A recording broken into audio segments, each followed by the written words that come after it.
Done. Hello students. Today we are going to start chapter number 3, that is understanding quadrilaterals. About quadrilaterals you must have learned in your previous classes. Students, do you know what is plane surface? See this paper. We can say that this is also a plane surface. In fact, paper is a model for plane surface. But when you join number of points without lifting a pencil from paper, you get a plane curve. What you get? A plane curve. When you join number of points without lifting a pencil, you get a plane curve. Now we will see what is open curve and what is closed curve. Now you must be thinking, what is this open curve and closed curve? See, its name itself indicates that what is this open curve and closed curve. See this open curve. See, this diagram can easily drawn without lifting a pencil. But this is open. Is it closed? No, it is not closed. This is open. So it is called as open curve. See this diagram. This is closed. Is it open from anywhere? No, it is closed. So we say that this curve is closed curve. Now you must be thinking that curve is not straight. But it is not like that. That curve is not straight. Simply curve means when you draw any diagram without lifting the pencil is called as curve. Okay, see, I repeat, when you draw any type of diagram without lifting a pencil is called as curve. It is not necessary that curve should not be straight. Okay, now see, this is open curve, this is closed curve. Now see this circle, it is closed curve because it is closed. Okay, now see this diagram, it is not closed. Why? Because it is open from here, so it is not closed. Okay, now let us learn something about polygons. About polygons also you must have learned in your previous classes. Now can you tell me the definition of polygons? Now see, what is the definition of polygon? A very simple definition I will tell you. A simple closed curve made up of only line segment is called as polygon. See, I repeat, a simple closed curve made up of only line segment is called as polygon. See these diagrams you can see here. See this diagram, you can see this, all the diagrams are made up of only line segments. Only line segments. So this are and all these are closed. So these are called as polygons. See, these diagrams are also made up of line segment, but they are not polygons. Why?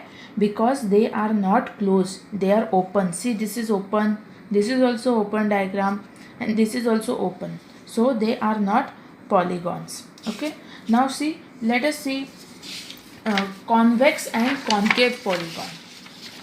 Let us see convex and concave polygon. See, before convex and concave polygon you must know what is diagonal. About diagonal you have learnt in previous classes. What is definition of diagonals? Diagonal is nothing but the line joining two non-adjacent points are called as diagonal. Okay, now see what are convex polygon. Now see, listen carefully. Convex polygons, what is meant by? See, all the diagonals of the polygon which are in the interior of polygon, such polygons are called as convex polygons. Means all the diagonals of the polygons are in the interior of polygon, then that polygon are called as convex polygon. Convex polygons. And concave polygon means what? In the polygons in which at least one or two diagonals are in the exterior of the polygon, such polygons are called as concave polygon. See these diagrams. See, this is hexagon. See, this is hexagon. See, all the diagonals are in the interior of this. So, these are called as convex polygon. See, this is also trapezium. See, all the diagonals are in the interior. You can see in these diagrams, all the diagonals are in the interior. So, these are called as convex polygon. And see this concave polygon. See, this diagonals is in the exterior of the polygon. See, here also it is in the exterior, here also it is in the exterior, and here also it is in the exterior. So these are called as concave polygon and convex polygon. See, I repeat, convex polygons means all the diagonals should be in the interior of the polygons, and concave polygon means the diagonals are in the exterior of the polynomial, so it is concave polygon. Now we will see what is regular and irregular polygons. See, regular polygons is both equiangular and equilateral. What is meant by regular polygon? Regular polygon is equiangular and equilateral. Means a polygon which has equal angles and sides of equal length. Okay, see square. Square has all the sides equal and all the angles are also equal. So we can say that square is a regular polygon. Can you say about rectangle that it is a regular polygon? Of course not. Why not? Because although angles are equal but sides are not equal, so we cannot say that a rectangle is a regular polygon. Now see equilateral triangle. Can we say about equilateral triangle that it is a regular polygon? Yes. Why? Because equilateral triangle itself is the triangle with all three sides equal is called as equilateral, and all the angles are also equal. Okay, so I repeat, what is the regular polygon? A regular polygon is both equiangular and equilateral. See regular pentagon. See, all the five sides are equal and angles are also equal. So we can say that it is a regular pentagon. Okay. Now see, here are some diagrams of regular polygons and irregular polygons. Now see, this is equilateral triangle, as I said, square and pentagon, regular pentagon. Okay, these are regular polygons. And see this is a right angle triangle. It is rectangle. Right angle triangle is not regular. Why? Because none of the sides are equilateral.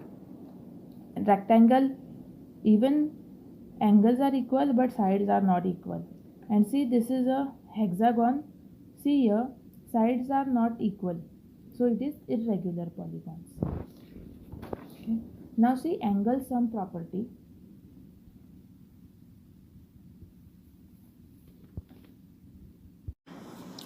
Now see angle sum property. About angle sum property, you must have learned in your previous classes. See, angle sum property of a triangle is 180 degree. We all know that. Now what is angle sum property? Angle sum property means the sum of all the angles of a triangle is equal to 180 degree.